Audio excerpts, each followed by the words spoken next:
Friday gap up ஆன market இன்ட்ராடேல fall ஆக ஆரம்பிச்சிச்சு. எல்லாரும் ஃபால் சைடு தான் போகும்னு நினைக்கிற டைமில் market upside bounce back பண்ண ஆரம்பிச்சிச்சு. அதுக்கான ரீசன்ஸ் என்னன்றதை இந்த அனலைசிஸில் பார்ப்போம்.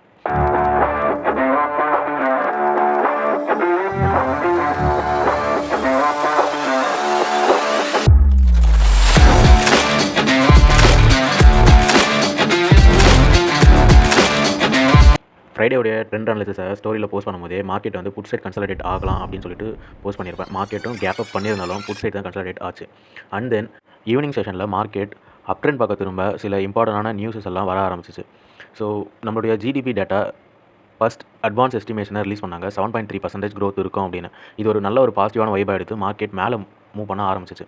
இப்போ இருக்கிற சுச்சுவேஷனை அனலைசிஸ் பண்ணி பார்க்கும்போது என்னுடைய அனலைசிஸில் மார்க்கெட் புல்லிஷ் சைடு ரொம்ப காஷியஸாக தான் மூவ் ஆகும். இது எப்போ வேணாலும் மார்க்கெட் கரெக்ஷனை ஃபேஸ் பண்ணலான்ற மாதிரி தான் இருக்குது. ஏன்னா ஆல்ரெடி நம்ம ஓவர் வேல்யூவை டச் பண்ண போகிறோம். ஸோ வேல்யூவேஷன்லேயே நம்ம அதிகமாக போயிட்டோம் அப்படின்னா இன்வெஸ்டரோட பர்ஸ்பெக்டிவ் சேஞ்ச் ஆகிறதுக்கான சான்சஸ் இருக்குது.